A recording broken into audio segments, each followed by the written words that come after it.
साथियों नमस्कार। आज के इस विशेष अंक में आप सभी साथियों का स्वागत करते हैं और बात करने वाले हैं 16 मार्च 2026 की सुनवाई की त्रिपुरा सरकार बनाम सजल देव केस का और टीईटी मुद्दे पर यह केस कितना प्रभावी है। ये सभी जानकारियां आज के इस वीडियो में हम चर्चा के दौरान करने वाले हैं। सबसे पहले हम बात करते हैं 16 मार्च 2026 को इस मामले की सुनवाई सूचीबद्ध थी और कई लोगों को उम्मीद थी। हमारे बहुत सारे ऐसे शिक्षक थे जिनको ऐसा लग रहा था कि टीईटी को लेकर के कोई बड़ा निर्णय सामने आने वाला है, लेकिन वास्तविकता बिल्कुल भी ऐसी नहीं रही। क्या कुछ हुआ, आइए इसे सरल और आसान भाषा में आपको समझाते हैं।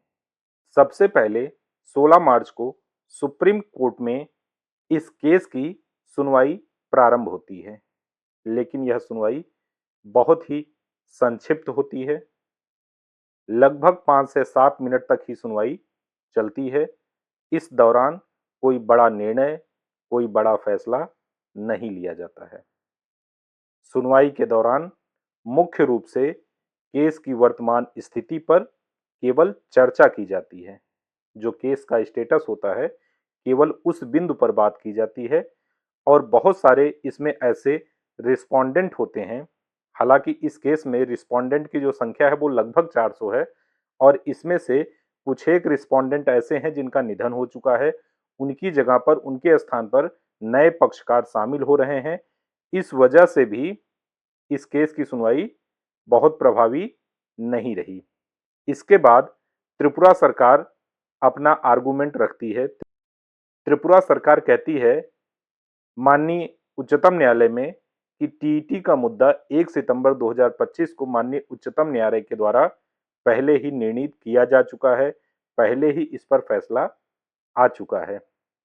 इसलिए इस केस की सुनवाई उस रिव्यू पिटीशन के बाद की जाए जिससे इस केस की अस्पष्टता और समानता बनी रहे। उच्चतम न्यायालय में त्रिपुरा सरकार की तरफ से ये तर्क दिया जाता है कि अगर त्रिपुरा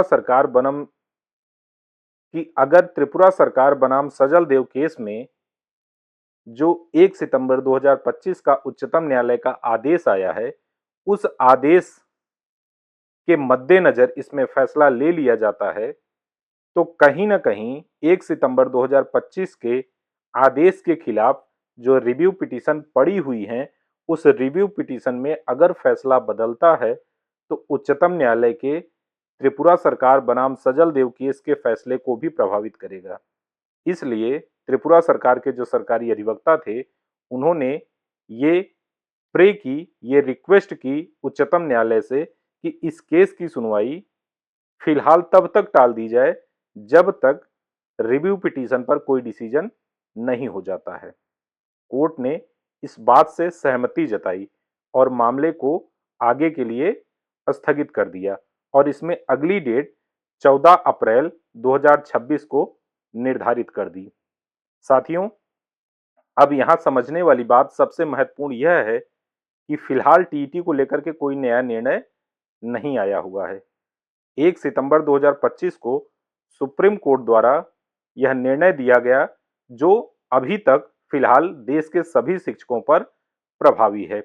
कानूनी दृष्टि से यह स्वाभाविक है कि एक ही मुद्दे पर सुप्रीम कोर्ट के अलग अलग मामलों में अलग अलग फैसले नहीं आ सकते। इसलिए जो अंतिम निर्णय रिव्यू पिटीशन में आएगा वही इस केस की दिशा और दशा को तय करेगा। त्रिपुरा सरकार बनाम सजल देव केस का जो फैसला आएगा वो कहीं ना कहीं रिव्यू पिटीशन पर ही डिपेंड होगा और ऐसा मैंने अपने पहले की वीडियो में कहा भी था और आप देख सकते हैं कि 16 मार्च को जो सुनवाई हुई है उसमें कहीं ना कहीं यही बातें निकल करके आ रही हैं। इसलिए संभावना यही है कि पहले रिव्यू पिटीशन पर सुनवाई होगी और उसके बाद ही इस केस में आगे कोई ठोस प्रगति देखने को मिलेगी।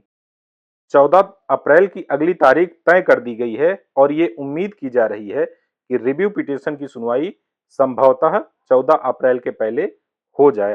हालांकि अंतिम निर्णय आने के बाद ही त्रिपुरा सरकार बनाम सजल देव केस में कोई सुनवाई आगे बढ़ेगी।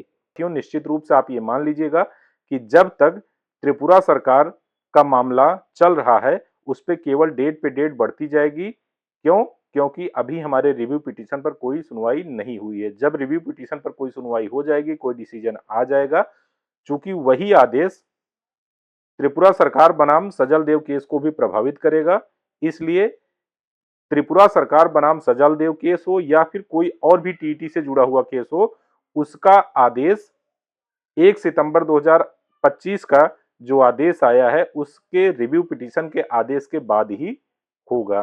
तो साथियों, ये एक महत्वपूर्ण जानकारी थी जो आप सभी के साथ साझा करना था। मिलते हैं एक नए वीडियो में नई जानकारी के साथ। तब तक अफवाहों से बचे रहें। आधिकारिक जानकारी के लिए आप हमारे चैनल से जुड़े रहिए। मिलते हैं एक नए वीडियो में नई जानकारी के साथ। बहुत बहुत धन्यवाद।